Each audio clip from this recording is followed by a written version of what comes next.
Welcome to the Tipping Point Show. I'm Jimmy Evans. I'm very excited today to have Bill Koenig joining me.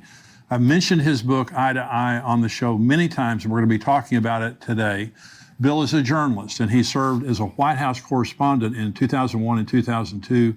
He has a news service called Koenig World Watch Daily. His website has constantly updated stories from a large variety of news sources and can be found at watch.org. I read it daily for world news from a biblical end times perspective. Bill, it's an honor to have you joining me today. Thank you, Jimmy. My pleasure. Well, I just have a lot of admiration for your work, and you are a journalist. Watch.org, I look at it every day, and just because if it's on your site, I know it's good. Thank you.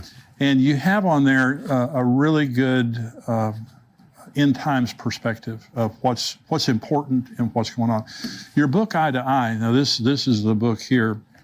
Now, the subtitle, Facing the Consequences of Dividing Israel. Okay, so the first time I saw this book and I began to read it, I was dumbfounded because I'm an end times guy. I've kept up with the end times forever.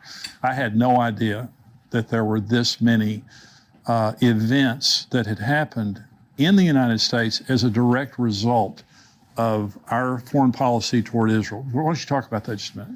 Well, Jimmy, from having served at the White House for 20 years, had the benefit of being there for a lot of activities having to do with the state of Israel, and especially right after I moved to D.C., left Dallas to move to D.C. right after George W. Bush took office.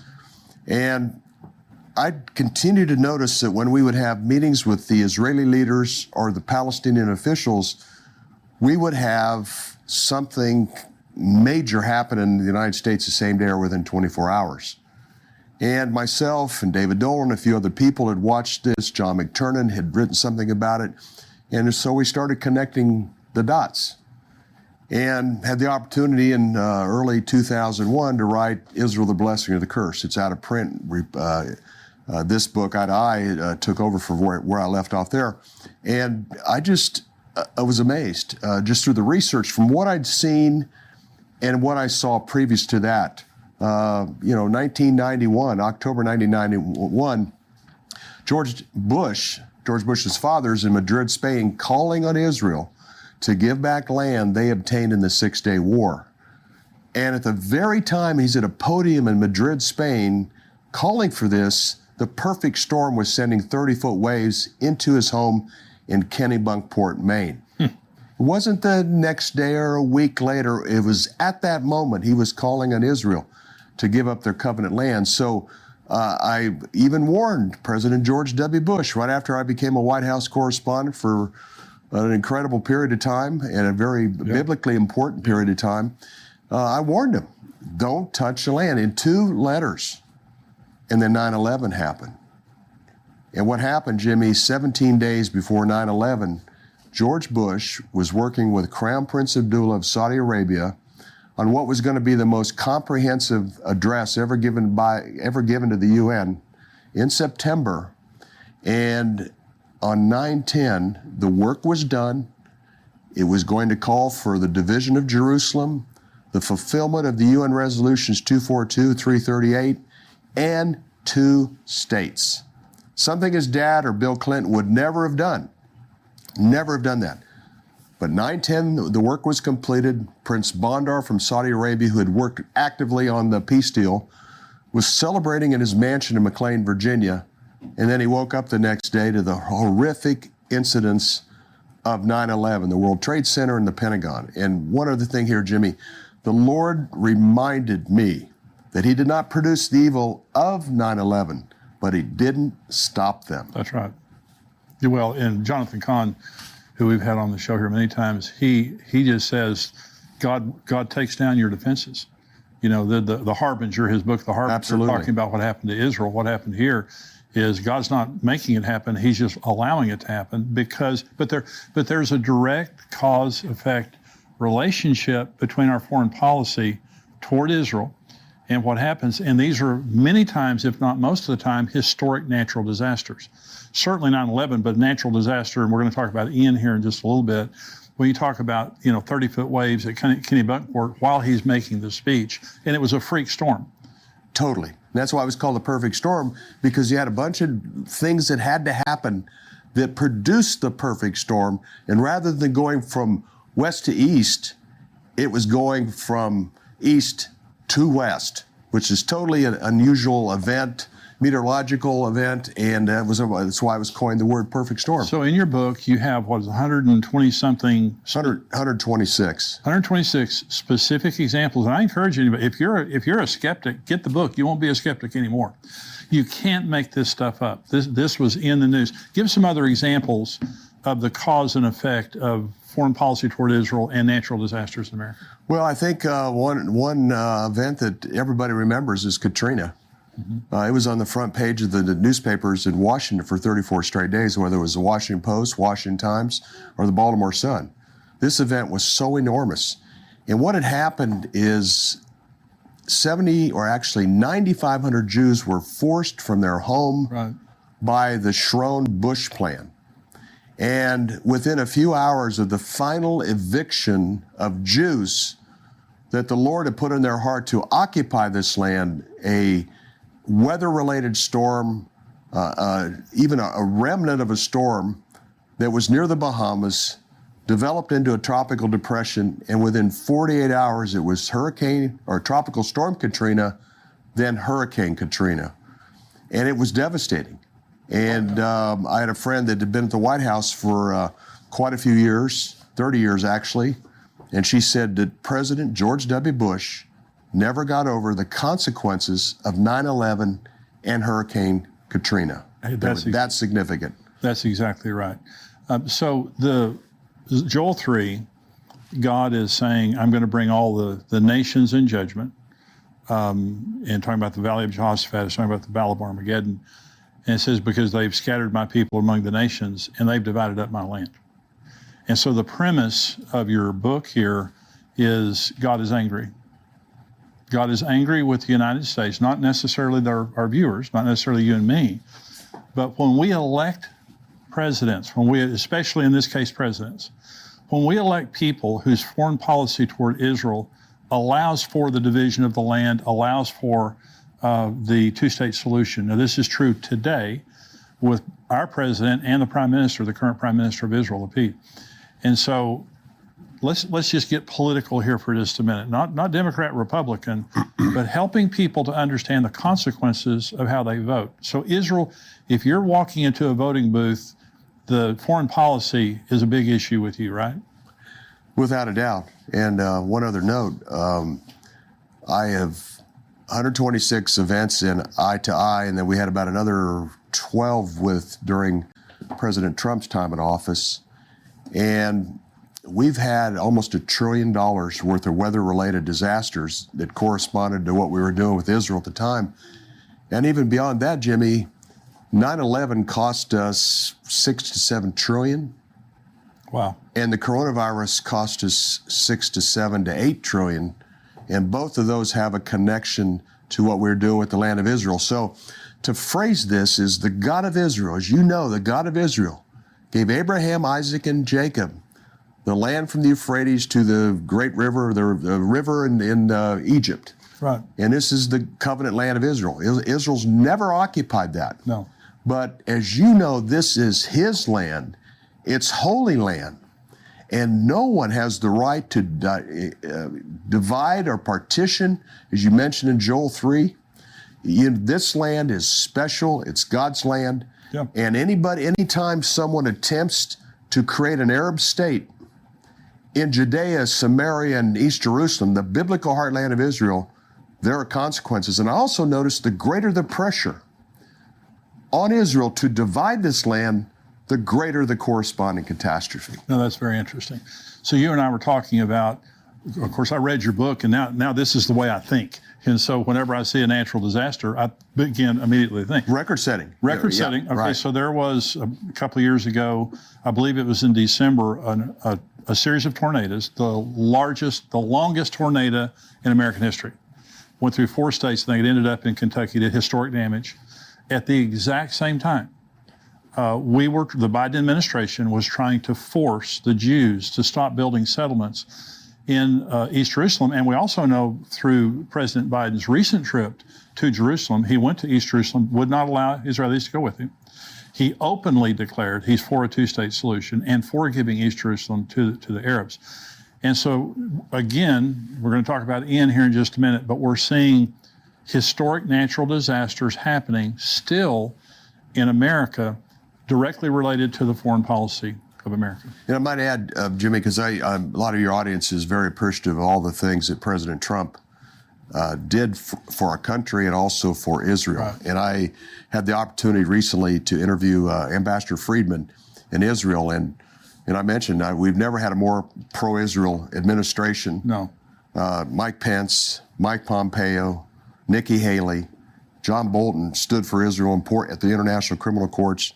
Friedman, a biblical scholar that can speak Hebrew, that knows the Tanakh or the Old Testament quite well. Oh. And I mentioned that President Trump did more for Israel than all our presidents combined. Yeah. He moved the embassy to Jerusalem when others promised that. He got out of the Iran nuclear deal.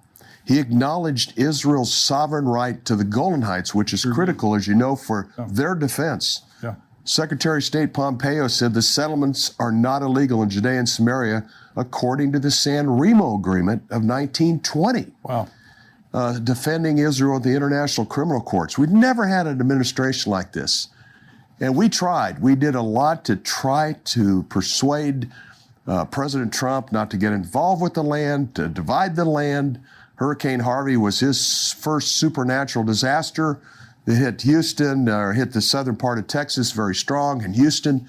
And I thought, well, what was happening at that time? And I found out that Jared Kushner, really the architect of the Trump Israel plan, Sure. he was in Qatar, he was in Jeddah, Saudi Arabia, he was in Abu Dhabi, United Arab Emirates, he was meeting with Egyptians or Jordanians on what Israel was going to agree to in order of having the deal of the century. And then Hurricane Harvey developed out of a remnant down in the Gulf. So Was there a part of what he was trying to do that would take the land away? Oh, absolutely. He was trying to get the Arabs to go along with his plan, which was going to call on Israel to give up 70 to 80% of Judea and Samaria. Right. The biblical heartland of Israel. So absolutely, because it was not obvious. I had to dig through Arab press, and I did a lot of reading. I go, this storm, has to have been something that was taking place with Israel's land at the time of this Hurricane Harvey, because it was such an unusual storm, developed out of a remnant, similar to Katrina. It just kind of developed. Yeah. It wasn't from the Caribbean or off the west coast of Africa. It was very unique. And then I found that out, and we lobbied hard. You know, President Trump, don't do it, don't get involved, don't push, and we pushed hard. But there was also others that were within the Christian community that were excited about the Kushner-Trump peace plan. Well, and Jared Kushner had a huge amount of influence on Trump in that area. Enormous. In that arena. Absolutely. So you quote Zechariah on your website, watch.org, Zechariah 12, that God's going to make the Jerusalem a burdensome stone. Absolutely. And anyone who tries to touch it is going to be cut in pieces. Do you believe that we're living in that day, obviously, where Jerusalem has become the international issue and to those surrounding nations? No doubt about it. And I think, Jimmy, what's fascinating about all this, despite our president's errors, they are just accelerating final day events to the conclusion of an eventual peace deal. That's, when I talk to audiences, I said, Bush and Clinton and George W. and Obama and Trump all had a biblical prophetic role. And I think what's important, and things really accelerated dramatically, January 28, 2020 at the White House, Trump introduced his plan with Benjamin Netanyahu in the audience, and very supportive of the deal.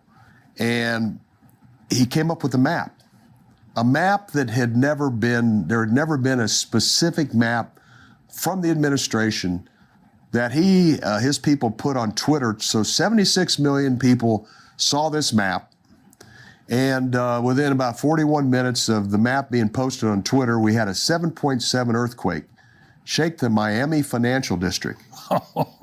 And It's unbelievable. It is. It's unbelievable. And then that afternoon, according to Peter Navarro, things were breaking loose because of coronavirus. He was telling Fauci and Azar and Mulvaney, the chief of staff, my God. we need to do something. This is going to be a disaster. We need to close the air travel to China, look at closing it to Europe. This is going to be a disaster. They laughed off Peter Navarro. Navarro says, okay, I'm going to put this in memo. Next day, January 29, he put a memo, says this is going to cost 1 million to 2 million lives. Wow. It's going to cost us $3.7, $3.8 trillion unless we do something serious. He wrote it to the National Security Council. Also, President Trump, that day they started their coronavirus planning task force. What also happened, Jimmy, within 24 to 48 hours, every major leader around the world said, no, we have our plan. There's a Trump plan, but we have our plan, the two-state plan. We want a balance between the Israelis and Palestinians. So you had Merkel, and then you had Johnson, and then you had Macron, the Arab leaders, Erdogan and others. So within 20 to 48 hours, along with the Vatican, they all established their position. 7 weeks later, we had 3 billion people in lockdown because of coronavirus worldwide. And the direct connection, and you're making the direct connection now. I absolutely loved President Trump's positions on Israel. Absolutely. So the one thing that he did wrong was to allow for the division of the land of Israel. Now, it's my understanding, I actually said this in a message, and someone corrected me in this, and I want to get your perspective on this. In the deal of the century, there was a part of East Jerusalem given to the Arabs. Is that correct, or is that incorrect? Well, there's still a debate over that, Jimmy. He basically said Jerusalem's not to be divided. It's Israel's, but at the same time, there was some kind of behind-the-scenes language that might have possibly carved a part of East Jerusalem out for the Palestinians to have a capital. You know, and I talked to Trump administration officials about this. They say, well, we never really expected the Palestinians to comply anyhow. They have a history of that. Sure. But nonetheless, they were going to be 70 to 80% of the covenant land of Israel, Judea and Samaria, was continuing. That narrative was continuing. And it continued the two-state narrative, even all the way up to the Abraham Accords of the summer, leading up to the September 15, 2020 signing of the Abraham Accords. That was the narrative. Arab plan, two-state plan, UN resolutions, and continue that, once again, that narrative of a future Palestinian state. Well, you said every president has had a role in kind of expediting the end times. And people ask me, because Biden, policy-wise, he's a disaster, and related to Israel, related to, transsexuality, all the stuff that his administration has been trying to promote. But someone asked me, why on earth would the Lord allow President Biden to be elected? Because he had to allow it. It had happened. Well, first of all, we're a democracy. I know we're a constitutional republic, but we elect presidents that way. And I believe that he is expediting end times events very quickly, not in a good way. No, absolutely. Yeah. A couple things here, Jimmy. Coronavirus led to vote by mail. And there's always been vulnerability to vote by mail. Right. I followed the election 2020 and thereafter, even to this day, on the way out here, I'm still following it closely. I believe there was things that happened that affected the outcome of that election. There was 3-4 states that were only 10 to 12,000 vote difference. Right. That was our concern, that there was going to be fraud. Yeah. He didn't win by that much because, 50, 60,000 votes in those 5 or 6 swing states, Trump would have been the president. But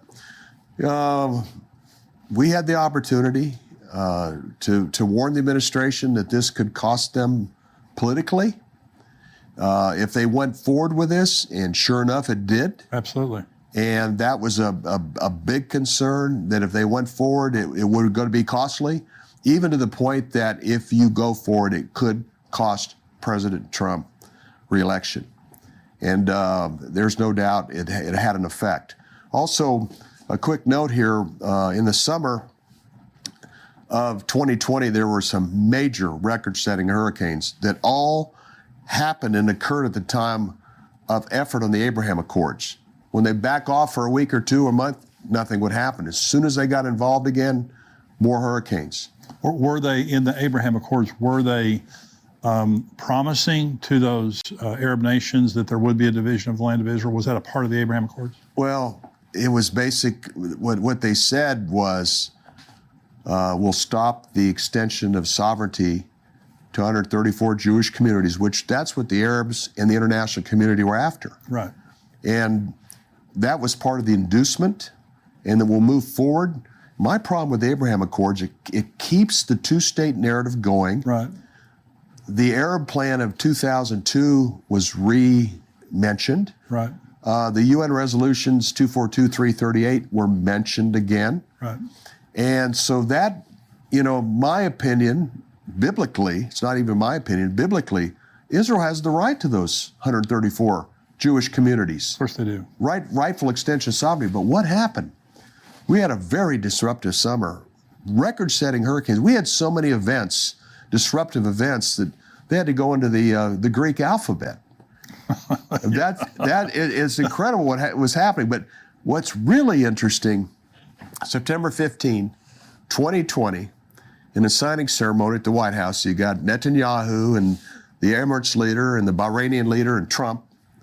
They signed the agreement, and down in the corner of the TV screen across the country is the signing ceremony and this new hurricane, Sally, that was developing into a monster storm.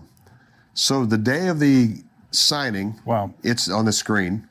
That night, Hurricane Sally came ashore in the southern Gulf Coast. The next day, Kushner's on all these networks talking about the Abraham Accord signing, and in the corner, once again, is this Hurricane Sally. One of my readers from the East Coast said, do you realize that Sally's Hebrew derivative is Sarah? Oh, gosh. So in other words, Hurricane Sarah, in the Hebrew name, was slamming into the southern Gulf Coast as the Abraham Accords were being signed. This was an emphasis by the God of Israel that the covenant land of Israel is for Abraham, Isaac, and Jacob, and not their descendants, because the narrative of the Abraham Accords is this land is for all descendants of Abraham. And then 72 hours later, Netanyahu goes home. Israel goes into a 3-week lockdown for Rosh Hashanah, Yom Kippur, and Sukkot. Right. And cost him 5 billion shekels. And that was one of the incentives of the Abraham Accord. We're going to make a couple $2 billion US dollars over the next couple of years. Well, they got a bad start because they're out 5 billion shekels right after the signing in the next 3 weeks. Well, one of the things that your book does, it did for me, and you're just making it even more vivid here, is there's a direct connection between the events that are happening in the world and what's happening in Israel. Israel is the apple of God's eye. Everything, when you go to the Bible, when the Bible says north, it's north of Jerusalem. It's south of Jerusalem. East is east of Jerusalem. God loves everybody. God loves the Arab people, but He has a special relationship with the land and the people of Israel. And so what you're saying is, it's a special relationship in two ways. He blesses those who bless Israel. He curses those who curse Israel. And when you're actively working to divide that land, He takes it personally. Now, let me just say, because we're going to start talking about Hurricane Ian, the end of this age happens at Jerusalem. According to Zechariah, according to Revelation, the last scene of this age is the entire world gathers against Jerusalem. If it were not for the United States, the United Nations would have already tried to impose a two-state Absolutely. solution. Yeah. Absolutely. So only well, of course, now with President Biden, but you also have Lapid kind of on board. But this thing's going somewhere is what I'm trying to say. The entire Bible is focused on the nation of Israel, and prophetically, it's all going to come down to the city of Jerusalem. And so this is a big deal. So Hurricane Ian, and we are very aware, and Bill and I have talked about this, of all the suffering and the damage that's going on in Florida right now. It's horrific, and our hearts are with every person, our prayers with every person right now who has suffered or has relatives or loved ones that are suffering because of this. So nothing that we're saying we want to say in any way that's insensitive to what has taken place. But I want to say this at this time. So I want to talk about the cause and effect here. Let's start with Hurricane Fiona, because there's a connection there, and then we'll talk about Hurricane Ian. September 14th, Biden's Middle East envoy, one of his top envoys, is in the Middle East re-establishing, or not even re-establishing, but reconfirming Biden's total support of the two-state plan. This is September 14. Within a few hours, Tropical Depression 7 formed. This storm became Fiona. Fiona developed, produced a tremendous amount of rain, sat in Puerto Rico and moved on. And then the following week, the UN meetings. Right. September 21st, Biden's at the UN and reaffirms his administration's commitment to the two-state plan. And this is a time to move forward. The next day, Lapid is at the UN and talks about his full support of the two-state plan. Israeli prime ministers don't do that at the UN. Right. And you could hear a collective fury within Israel, in the political circles, the fact that Lapid, who'd been influenced by Biden to do this at the UN, and then later that afternoon, Biden congratulated Lapid for his statement about the two-state plan, and then Canada's Trudeau sent out a tweet fully supporting Lapid's comments about two-state. Fiona was working its way into the Atlantic. Some people thought it would hit Bermuda, but right after Trudeau made those statements, it made a north-northwest turn and ended up hitting Canada the next day, the most intense Atlantic storm in the history of Canada, 24 hours after Trudeau complimented Lapid on making his decision. And this is a statement we've made consistently during this interview, and that is historic.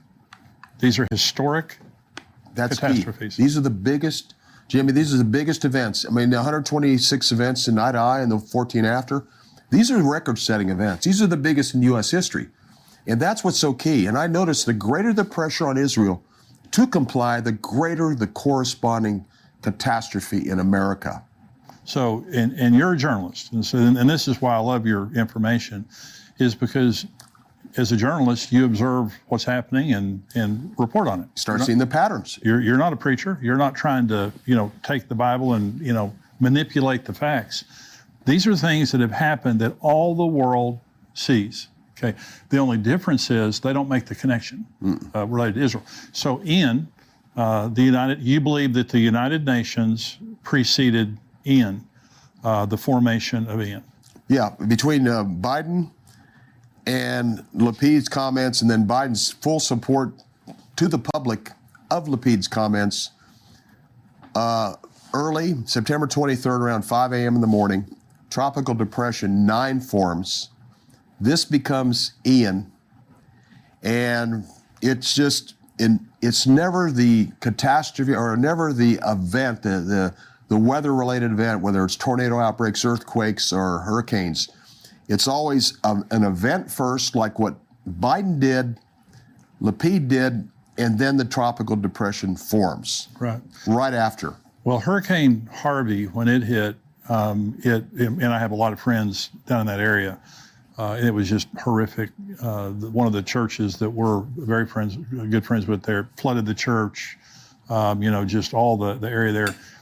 God isn't against Florida. God isn't against Texas. God isn't against Louisiana, or all the places where these events happen. God is against an administration that is elected popularly, but is against an administration trying to put pressure on Israel to divide up the land.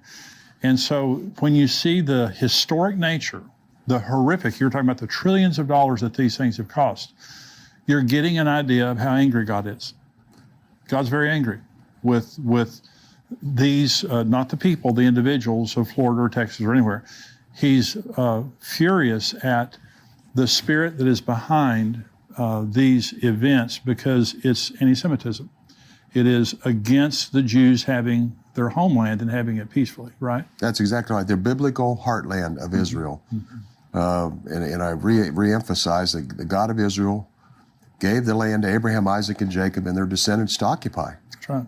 And he gave the Arab and the Middle East countries a tremendous amount of land Oh, yeah. and a tremendous amount of natural resources, oil, natural gas. He blessed them enormously. Yeah. But there's this obsession, not only with the Middle East Arab leaders and Shiite and Sunnis, the international community. But that's the beauty of this is, why does a country the size of New Jersey Right. and a city of Jerusalem receive the kind of international attention it receives all the time?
And it's remarkable how God has done that. And you mentioned Zechariah 12:3, Jerusalem will become a burdensome stone. Yeah. Every Middle East leader right now, and every leader of the world, is in favor of dividing the city of Jerusalem. Yeah. And there's enormous consequences. Is there any other capital in the world where there's any serious discussion of dividing Moscow or dividing Tehran or dividing anywhere else? Only Jerusalem. And the Arabs were not interested in Israel, the land of, back then, Palestine. They weren't interested until Israel was interested. And then everybody starts acting like it's something really valuable. It was a wasteland when Israel came back. Absolutely. And now, every time I go back, we're going back again in December, every time I go back, it's more beautiful all the time, the Jewish control part. Incredible. It's incredible. So, Bill, watch.org is one way that people, and I really do encourage you to look at his website regularly, because it's just full of really important news. I like the way your website's formatted, because it's simple, but it just gives you really great headlines there.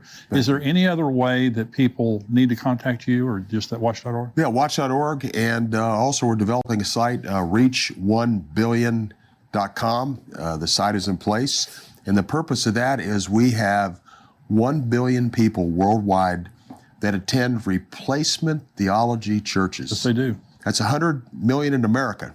Protestants and Catholics have no understanding of the biblical significance of the days we're living in the state of Israel. And then at watch.org, every Friday I put out a weekly summary of world news that's biblically relevant. It's a subscription. And the key is, and it's difficult to keep it to 18 to 20 pages, as you can relate to, Jimmy, but it's just kind of a summary of what's happening Israel, Middle East, biblically related. And then also we focus a lot on domestic issues in the United States that affect us as Christians. Well, thank you, Bill, for being with me. I want you to come back now. Okay? Look forward to it. Because I know that everybody that's watching this. This is amazing. And, Bible prophecy is empirical. It's measurable. It's tangible. It's not some esoteric type of thing that kind of, you get weird and you kind of have to make it up. Israel exists miraculously for the second time, according to Isaiah 11. They exist. The things that the Bible said would happen in the end times are happening, have been happening for 74 years. And so, and what Bill has done in this book, Eye to Eye, I really do encourage you to get this book. If this is something that's interesting to you, let me say this, if you have unbelieving friends or cynical friends, let them read this book, because this is talking about real life issues that are happening right now. These things are happening right now today.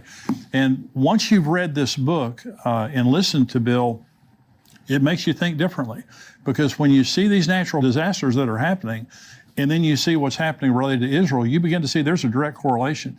And so I do pray for this election that's coming up that people will get out and vote, and that you'll vote according to morals and you'll vote according to values and not just money and all the things that politicians promise, Republican and Democrat.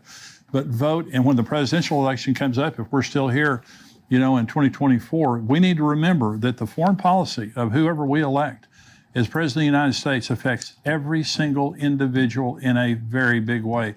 And when they have bad foreign policy related to Israel, we're all in danger because of that.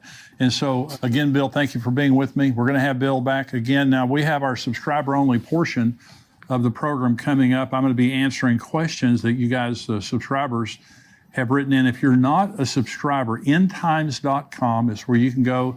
$7 a month, $77 a year. We would love to have you be a subscriber, and you get the entire podcast here. Plus, we have articles and videos that come out all week long talking about end times, talking about things that matter. So if you're not a subscriber, endtimes.com, $7 a month, $77 a year. Now, if you are a subscriber, you cannot watch the entire podcast on YouTube. You have to go to endtimes.com or respond to the email that we sent you as a subscriber. So if you're a subscriber, stay tuned.